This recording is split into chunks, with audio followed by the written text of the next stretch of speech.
Hello everybody, I'm Uncle Hanzi, back again to talk about Chinese characters. Today we're talking about birds.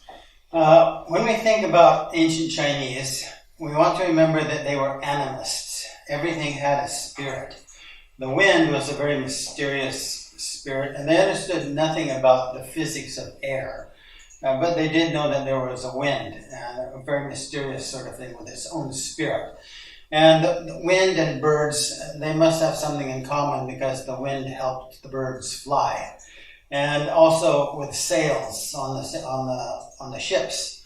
They didn't understand exactly what was happening, but they did know that a sail could catch the wind and had this special animated relationship. They liked each other. So we'll talk about a couple of things here. This is the character for Niao, bird.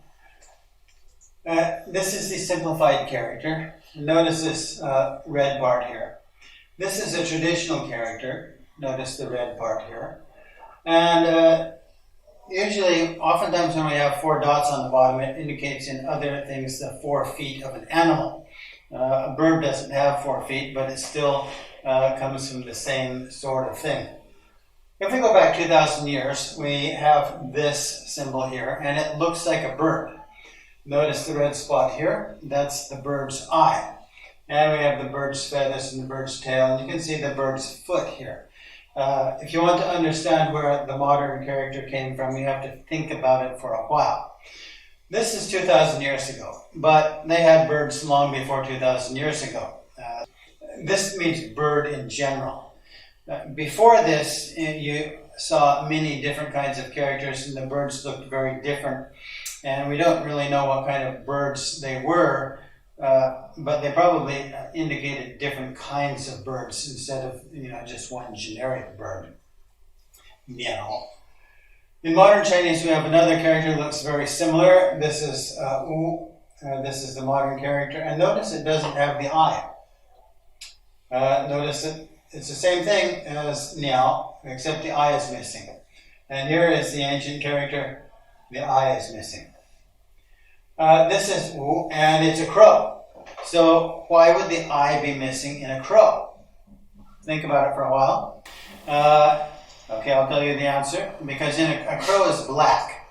And when you look at a crow, you can't see the eye because it's the same black color as the crow. Now we have another character here, Feng. It means phoenix. In ancient China, there were 2 mythical animals. One was a dragon, one was a phoenix. And a phoenix comes from a bird, Miao, and it has this red part, this extra red part. And if we look at the seal character, we notice that this part here is the same as Miao, except on the top we have this part here. This is a phoenix. The phoenix is a male bird. If we go back to the oracle bone characters, we have something that looks like this. And notice that this and this are not the same thing. It's a slightly different character, different logic. Let's think about this thing here. If we go back, we have this word fan. Fanshi. Fanshi basically means, it kind of means like everything. And it comes from the seal character this. Notice it's the same thing. And it comes from a more ancient character this. And it eventually comes from the pictograph of a sail.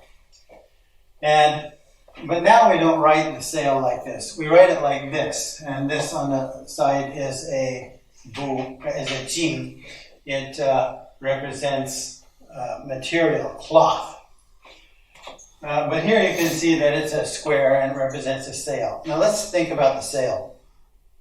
The sail is, number one, a very large cloth. The sail catches all the wind.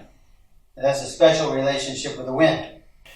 It also is a large cloth. They used to wrap, in Egypt, they used to wrap dead people in the cloth. And you can also put this cloth on the ground and you can put all your stuff, the stuff you want to sell, on the top of the cloth. And if you want to go, then you can like pull it up and like put it over your shoulder and go away. So the idea of a sale, it means big, something that includes everything, something that you can put all the stuff on and just take it away. So fan shi, this character basically means and everything else. But here we have a different character. We have on the top of the bird, there's something on the top of its head that appears to be on the top of its head. In oracle bone characters, this may take a number of different forms. All the forms are very similar to this, but this one form is very common. And you also see it on the top of the head of the dragon, which is, it indicates the dragon is the king of the snakes, and the phone or phoenix is the king of the birds. So what could this be? Some people think it's a top notch of some kind. Some people think it's horns. Some people think it's a crown. Yeah, okay. But what kind of horns? What kind of a crown? If we look at, there's another ancient character, Wang, which means king. If you look at this king character upside down, this is what we have on the top of a dragon. This is what we have on the top of a phoenix. I think this means the king of the birds. This word king, I believe it comes from, it's a modification of big. A man with his hands spread out. There are three characters. There's li, which means to stand. There's da, which means big. And there's wang, which is a modification of somebody who's big with power. We always want to look at where the simplified character comes from. And it's just a mess. I think somebody just invented the yo. But notice that this line here is missing. And so they just replaced the line and the bird with this character, yo. There's another word. This word is wind. And it's kind of similar. You notice it has the same top part here, fan. And here, the bottom part here is now, it's an insect, but originally it was a snake. And all of this disappeared and they just put an X there. So this is feng, meaning phoenix, and this is feng, meaning wind. But if we go back to the traditional character, we see that there's an insect here. When we see this character now, almost everybody, in most cases, it has something to do with an insect. Originally, it was a snake, and it basically referred to any kind of small, slithering animal that didn't look like a mammal. I'll talk about this later, but it's a phonetic, and it was pronounced hong and fong. So this represents the sound. It's a snake, but it represents the sound. On the top we have fan, and if we look at a more ancient character, you can see that it's the sail. So the sail indicates the wind, and the sound of the name of snake, hong, indicates the sound, now pronounced fong. But this is not the earliest character. There's an earlier character. And this character is related to the phoenix. This is an earlier character for fong, wind. Notice it's a phoenix plus a sail.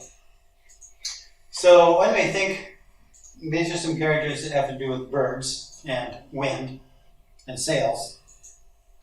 When we think about the ancient Chinese, we want to try to think what they understood and what they didn't understand.